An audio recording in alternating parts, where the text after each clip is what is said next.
Seth Stern, co-author of Justice Brennan, Liberal Champion.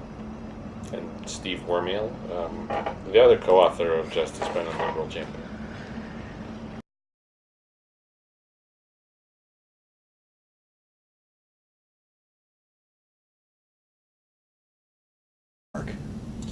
Well, I think there are a few different areas. I think that the vision of free speech that we have in the country today really is directly a result of Brennan's decision, starting with New York Times against Sullivan and running all the way to the very end of his term with the flag burning cases.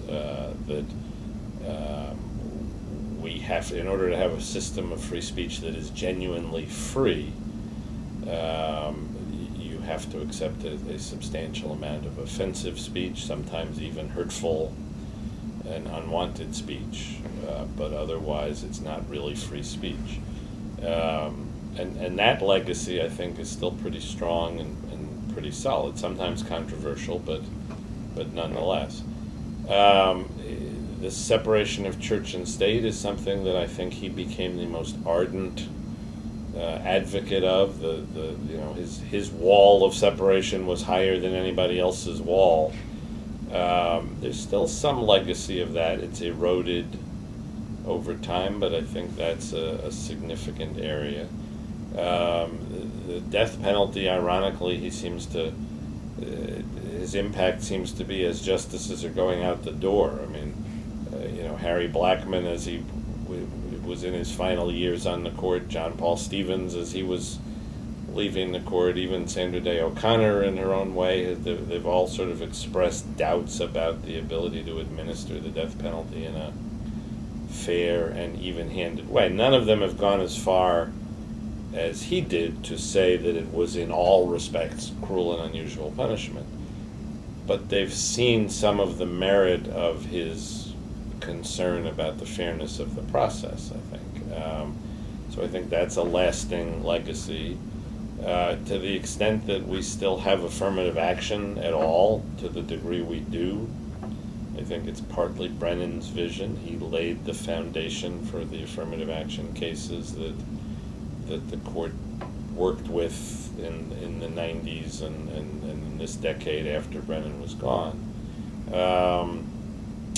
The area of government accountability, I think, is a very critical one to him. The idea that you can, in fact, sue government for damages, for harms caused by the actions of government actors, state and local governments, federal officials. He wrote a number of important decisions. There have been some cutbacks in that area, but still a fairly significant legacy. The role of habeas corpus in our system, again, there have been many restrictions and the landscape has changed substantially, but I think Brennan deserves much of the credit for elevating the importance of habeas corpus in our consciousness, and I think that remains even with the cutbacks.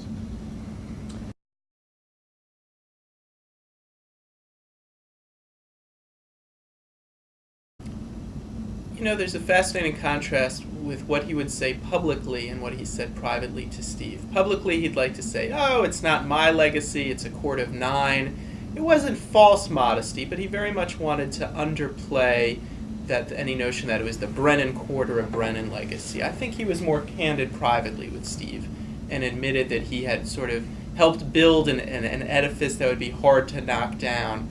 And what's actually fascinating is how much of what he predicted was true. He said, particularly like Roe versus Wade, he predicted it wouldn't be scaled back. Certainly, the incorporation of the Bill of Rights against the states, that was here to stay, and it is. So yes, certainly there are areas of law that have his legacy has been ratcheted back still, some. But there are others where, as Steve was saying, it remains largely intact, and Brennan was correct in how much of it would survive.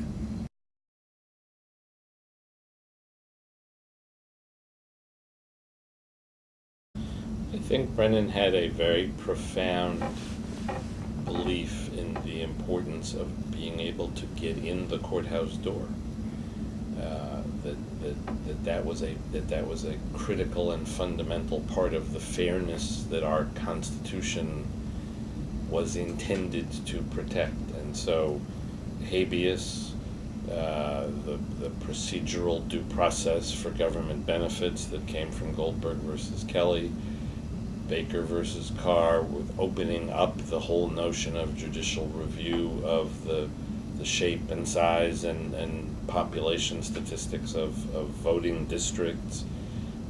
Those were all things that sort of opened the courthouse door to people who otherwise were going to be knocking on the door and finding it closed. And in turn, the benefit of opening the courthouse door was that it made democracy work. And so I think it's that kind of two-part vision that maybe was really at its essence.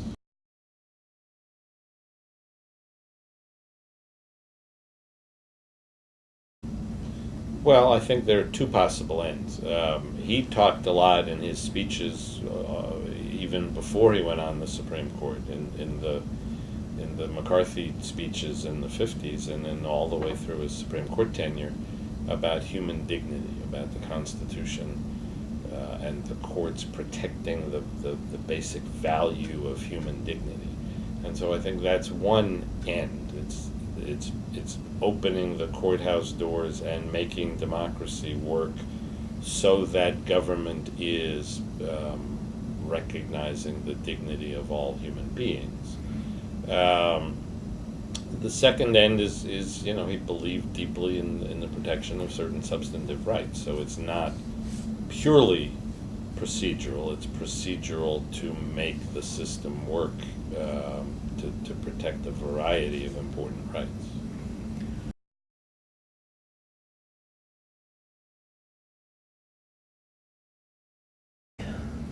He had a couple of votes that he regretted early in his tenure. One involved a denaturalization case. Someone had been stripped of their citizenship. I believe they voted in a foreign election, or they had Mexico, abandoned. Yeah, and they had another case involved someone who had abandoned their military service during the war, and he came to quickly regret his vote in that case and would write an opinion a few years later, sort of explicitly rejecting the position he had taken in that earlier case. So of all of his votes, that was the one that he most explicitly regretted. But he wasn't necessarily one, as I said, for self-reflection. And so he wasn't one to look back and sort of throw up his arms and second-guess himself. He acted, he voted, and I think he moved on. I mean, I've had many people connected with him in various organizations tell me that they say he regretted his vote in Buckley versus Vallejo, the campaign finance case. I don't think we have anything in the files or the interviews or anything that suggests that to be the case.